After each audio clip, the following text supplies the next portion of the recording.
എപ്പോഴും പറയും അമ്മ ഇനി ഞാൻ കാരണം ഞമ്മ സങ്കടപ്പെടേണ്ടി വരില്ല, കാരണം അത്രയും ഞമ്മ കരഞ്ഞതല്ലേ. ഭയങ്കര സങ്കടമാണ്. ഞാൻ എൻ്റെ കണ്ണിൽ നിന്ന് വെള്ളം പൊട്ടിയാലൊക്കെ ഭയങ്കര സങ്കടമാണ്. സംസ്ഥാന സ്കൂൾ കായികമേളയുടെ ഭംഗി അത് ഇൻക്ലൂസീവ് സ്പോർട്സ് തന്നെയാണ്.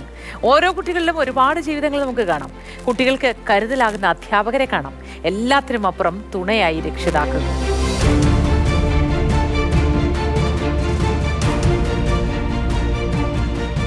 പാലക്കാടിന്റെ ആദർശം മത്സരിച്ചത് എതിരാളികളോട് മാത്രമല്ല, പരിമിതമായ സാഹചര്യങ്ങളോട് കൂടിയാണ്. അവന് റെറ്റിനോബ്ലാസ്റ്റോമ ഐ ക്യാൻസർ ആയിരുന്നു. 2.5 വയസ്സിലാണ് കണ്ടത്. പിന്നെ അവിടെ നിന്ന് അങ്ങോട്ട് ഒരു 4-5 കൊല്ലം ആശുപത്രിയിൽ തന്നെയായിരുന്നു.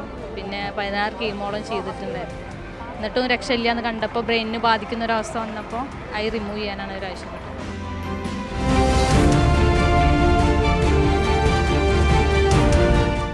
ജീവിതത്തോട് മല്ലിട്ട് പൊരുതി ജീവിക്കുന്ന ഒരുപാട് രക്ഷിതാക്കളെ കണ്ടു.